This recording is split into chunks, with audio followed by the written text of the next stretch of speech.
Today, I'm speaking with Natalie about how she wrote her book, Bootstrap Empire, which is officially available for pre-order. So if you have not bought it, go buy it. Natalie, for those of you who don't know, is my co-host and the founder of Bala, an operator with 8 years of hands-on experience building a global brand that many of us know and love. If writing a book has ever been on your list but felt overwhelming or mysterious, this conversation demystifies the process and gives you a realistic starting point. I hope you enjoy this episode. Natalie, I cannot believe I'm saying this out loud, but you've written a book. It's now on pre-order, so go get it, everybody. But you probably get so many questions about how the fuck that happened. Like, how did you go from running a business to now being an author? So in this episode, let's kind of dive into what that process looked like. It is really crazy, and I feel like it's one of these things that sounds crazier, but it's like everything ladders up to Bala, and it's like one opportunity becomes another opportunity, and they're all kind of just like this virtuous cycle, and they feed each other. And so it's kind of like the podcast. It's like it all ladders up to Bala. And so basically what happened is, I mean, I've been doing this for 9 years if you count the year of like the idea and thinking about it. And so doing that for so long, almost daily I'll get a DM or a email, and it's like somebody who's building, or they have an idea and they don't know what's next and they just want to like hop on a call, pick my brain.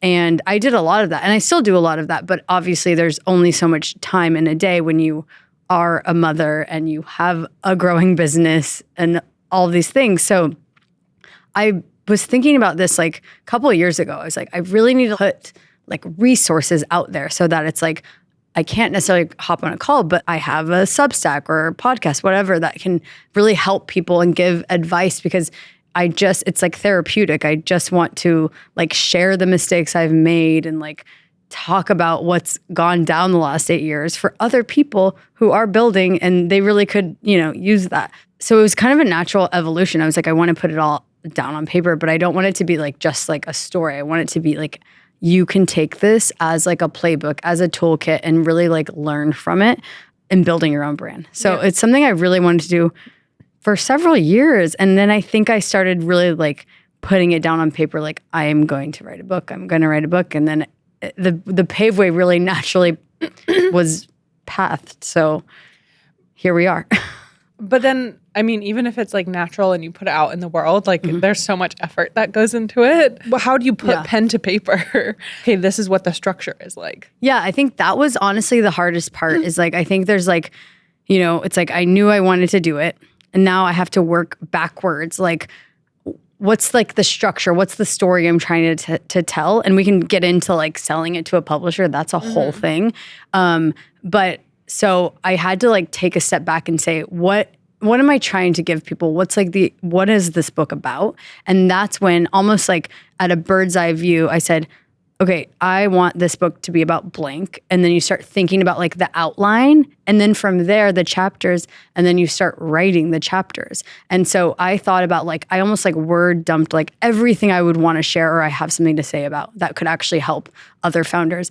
And from there, the story naturally was built because So you like move them into their relevant chapters, essentially. You didn't think, okay, this is chapter 1, and then wrote chapter 1, and this is chapter 2. Like, you just kind of thought everything that you had learned and knew and put that down and then organized it? Honestly, is that right? Yes, because I was like, what do you want to say about like marketing, finance, influencer? Like, for example, one of the chapters is mistakes that I've made, because I really feel like I could help other people not make these mistakes. So it's like that would be something I would want to talk about. And then I saw everything down on paper. And then from there, I was able to craft it into where it like made sense structurally in a book. I also, at this point, I'll say, it was like very much, I believe in like everything happens for a reason. If you put something down, the pathways will start to form. So I was actually introduced to not my publisher, a literary agent. So she really helped me understand. And even before that, I was introduced to a team who they help you understand what you pitch to a publisher for them to buy. Got and it. so that really helped because I would have had no idea how to like even pitch a publisher.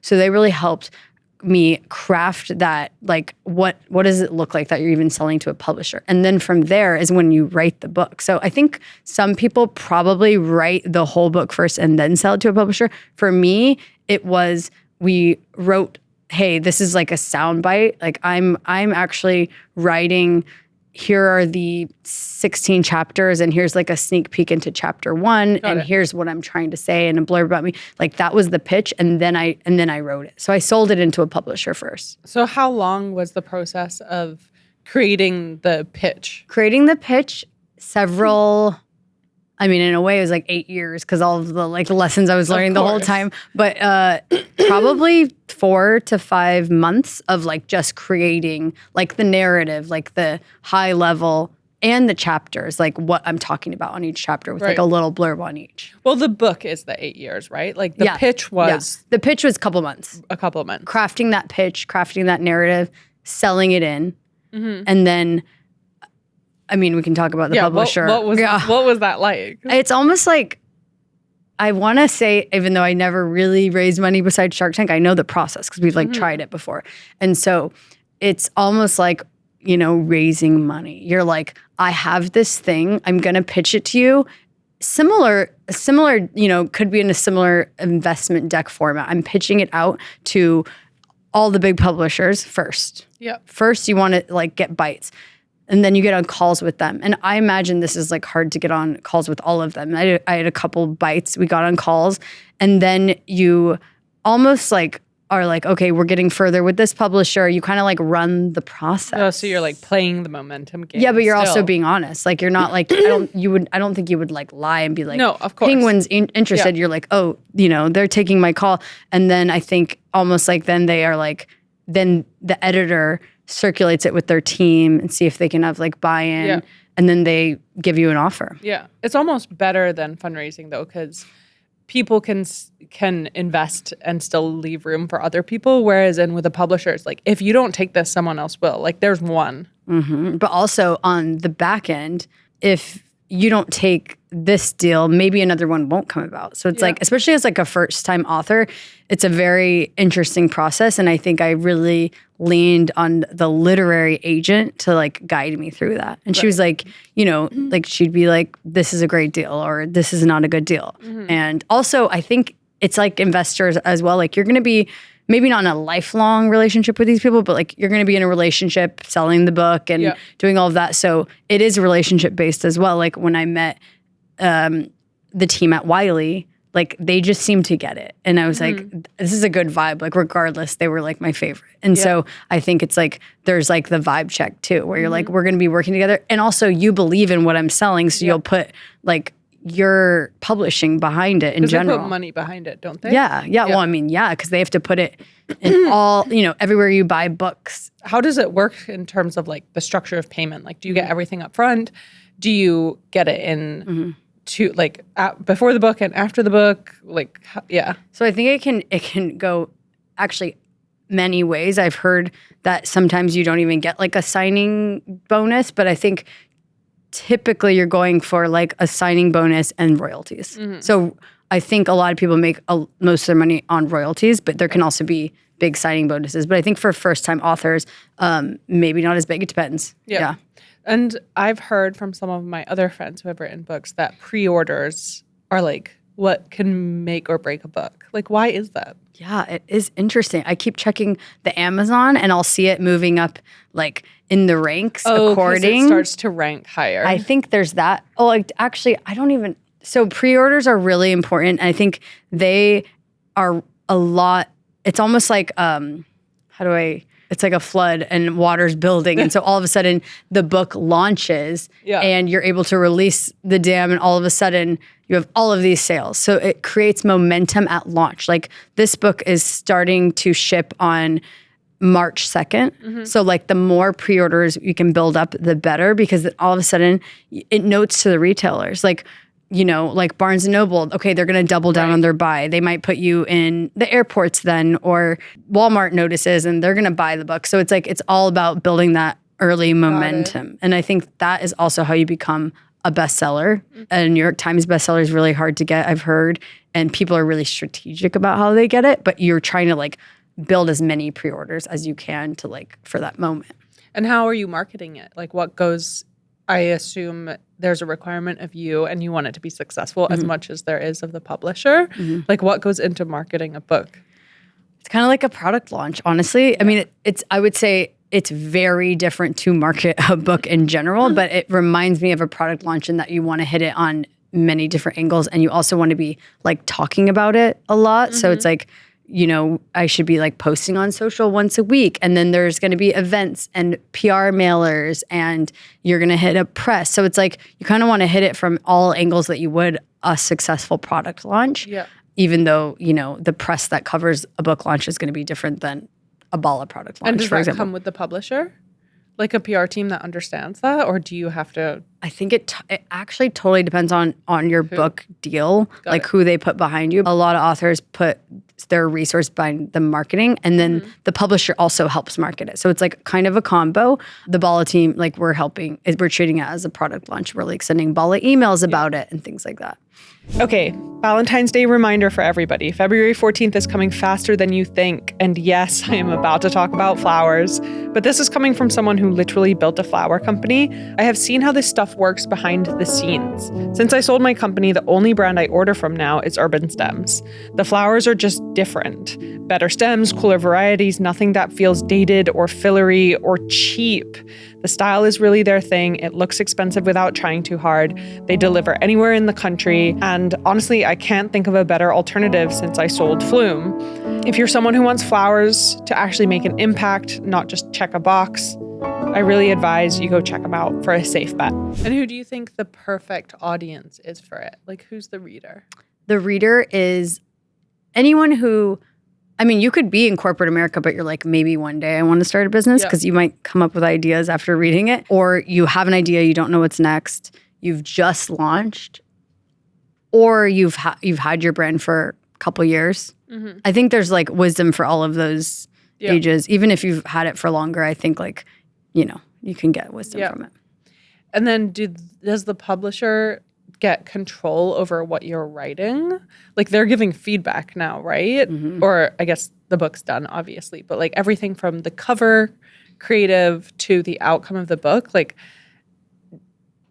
is that why like feeling the vibe is right? Because they ultimately can control the narrative? They can, but I think they're buying your story, right? So it's like it's they didn't edit, they like proofread it, really. Like it's the story I wanted to tell.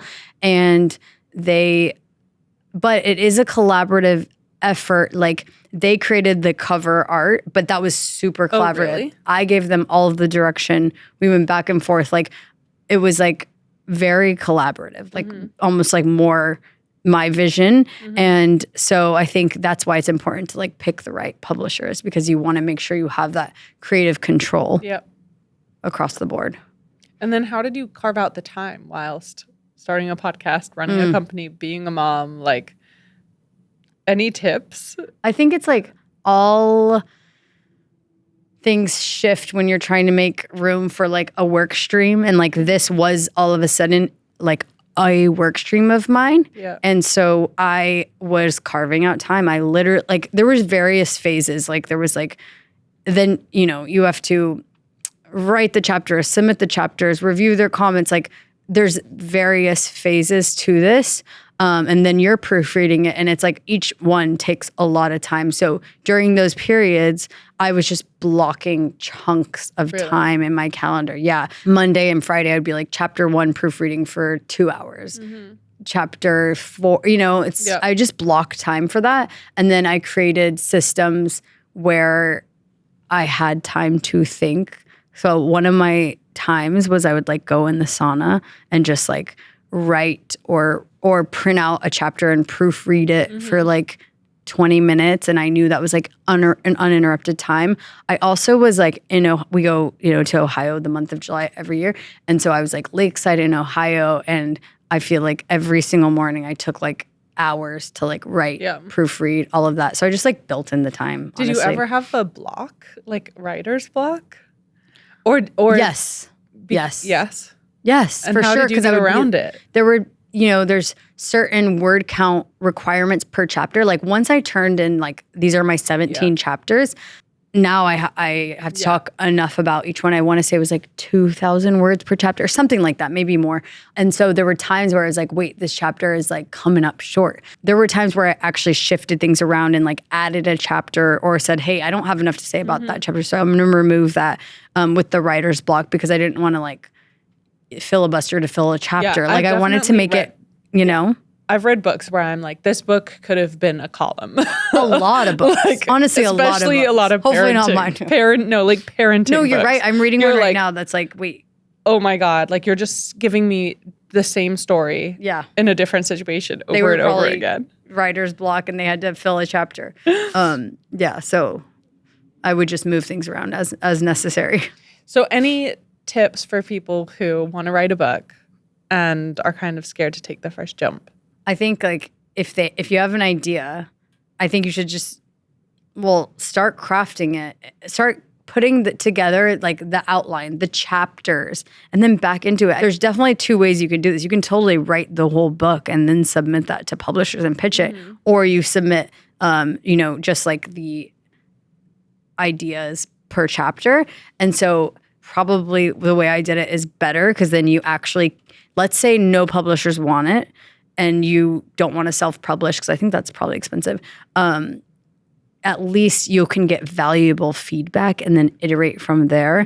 So I think my advice would be is just like do the outline, like take the first step and just start that process. It is a lengthy process and it can be a long time. And then, like from the time you write it till the time it launches, like that's also a long process. So it's like, just start that and maybe try to get on the phone with some publishers. I know that's not easy. I say that from a place of like, I was connected to the right people, but check on LinkedIn, like get your pitch right. Yeah. Check out what's out there and what's selling and start to try to reach out to publishers or a literary agent. And then the whole process, I know we talked about like, what does the pitching process look like? But from idea to pitching to writing, like how long have you been working on this? Like how long has it taken? I know the 8 years of building, but like when were you like, okay, I'm going to build this pitch? Probably like a year and a half, I would say. A year and a half from when I started. And by the time it's launched, maybe a little over that. Yeah. Probably a year and a half all in all. And I would say that was like moved quite quickly. Yeah. Oh, that's another thing. I almost feel like every time I've had a child, I've actually like birthed like a business or a child as well. And so there's almost like something to it. Like when I was like writing the book kind of right before at the tail end of my pregnancy and like kind of when I was on maternity leave. So I was able to do it at my leisure and not be like so balla because I was on maternity leave. So that was helpful to do like towards the end when I was just like laying there being pregnant. Yeah. And then also while I had the baby because I was on maternity. So that was really helpful. Basically what you're saying is like you can't take time off. You're like, every time I have to take time off, I start a new company. What is a problem with that? That's a problem. No, I'm definitely going to take some time off now. After this, Okay, so it comes out in March. Exciting. I haven't even seen like the copy. It's almost like a prototype whenever we did the photo shoot. So what do you mean? I'm excited. I mean, I haven't seen like the printed copy yet. Oh, you haven't received it yet? No, because it's like you get it printed out and you almost like mock up prototypes for the photo shoot. Yeah. When do you get the first delivery? It's like shipping soon. That's exciting. Yeah. So it comes out March 2nd. Other than Amazon, where can people get the book?